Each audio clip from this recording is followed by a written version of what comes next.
কি বলবো, বৃষ্টি বিলাস না বৃষ্টি বিলাসী। আসলে বৃষ্টি দেখলেই উদাস হয়ে যায় মনটা, মন চায় যে গুনগুন করে গান গাইতে থাকি। তো কি আর করা, গান গাইলে তো হবে না, অনেক কাজ করতে হবে। আজকে কাজ করব আর গান গাইব। যাই হোক, তো আসসালামু আলাইকুম ভিউয়ার্স, কেমন আছেন সবাই?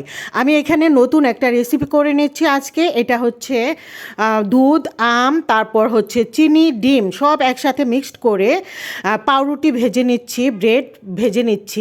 এই তো ভেজে একে একে সবগুলোকে ভেজে নেব, তারপর হচ্ছে নামিয়ে নেব। নিজেই রেসিপিটা বের করে ফেললাম যে পাকা আমের একটা স্মেল পাবো এতে। সবসময় তো অন্যরকম করেই খাই, এবার একটু আম দিয়ে দেখি কেমন হয়। না, খেতে বেশ মজাই ছিল।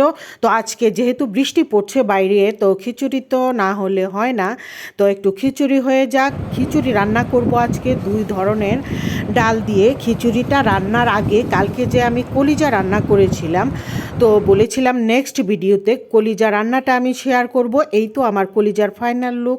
তারপর আমি লাস্টে হাঁড়িটা চেঞ্জ করে নিয়েছি, একটা হচ্ছে ননস্টিক প্যানে দিলে আসলেও সুন্দর নিচে থেকে লেগে যায় না, আর সুন্দর করে ভাজাটা হয়। আর আমার ঘরে হচ্ছে কি ভিউয়ার্স, কলিজাটা দেখা যায় যে একটু ঝোলঝোল থাকলে কেউ পছন্দ করে না।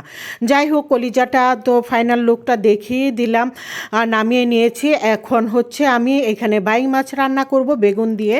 তো বেগুন দিয়ে ভাইং মাছ কিন্তু ভালো লাগে খেতে। তো আমার যে ছাদ বাগানের দুইটা বরবটি ছিল, ওই দিন বরবটি দুইটা ফেলতেও পারি না, খেতেও পারি না। এই দুইটা করে কি আর করা, আজকে আমি বেগুনের সাথে দিয়ে দিলাম। যাই হোক, এই তো মাছ কষিয়ে তারপর বেগুন কষিয়ে নিয়ে সুন্দর করে তারপর হচ্ছে ঝোলের পানি দিয়ে ঢেকে রান্না করে নেব ঝোল দিয়ে। তো আজকে আমি সত্যি গুনগুন করে গাইছি আর হচ্ছে রান্না করছি এই বৃষ্টির সুরে। ভালো লাগে কিন্তু বৃষ্টি, আমার খুবই ভালো লাগে। সারাদিন বৃষ্টি হলে তো আরও বেশি ভালো লাগে। যাই হোক, অনেকেরই অনেক কষ্ট হয়, আমাদেরও হয়।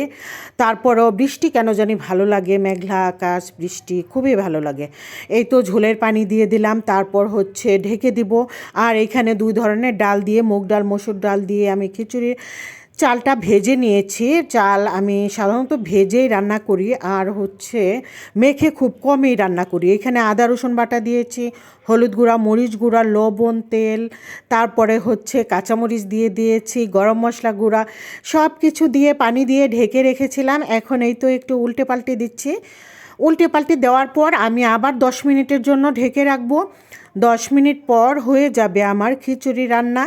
তো বৃষ্টির দিন আসলে এই খিচুড়ি বাঙালিদের যেন একটা মজার খাবার হয়ে গেছে। বৃষ্টি আসলেই মনে হয় যে একটু খিচুড়ি রান্না করি, সাথে যাই থাকুক একটু ভর্তা হলেও ভালো লাগে, ডিম ভাজা হলেও ভালো লাগে। আমার তো ভর্তা দিয়েও খিচুড়ি খেতে ভীষণ ভালো লাগে। শুকনো মরিচ আর পেঁয়াজ দিয়ে সরিষার তেলে যে ভর্তাটা করা হয় ডিম ভাজি, আর এই ভর্তাটা হলে খিচুড়ি আমার মনে হয় যে আমার মাংসের থেকে আরও বেশি ভালো জমে যায়। তো এই যে কুরবানি ঈদের মাংস রান্না করা ছিল, আমার অল্প একটু মাংস ফ্রিজে রান্না করা ছিল, শেষ খাওয়া দাওয়া করে অনেক খেয়েছি আলহামদুলিল্লাহ। তো এই তো এখানে এটা একটু গরম করে নিচ্ছি, এটা দিয়ে তো খিচুড়ি বেশ হয়েছিল।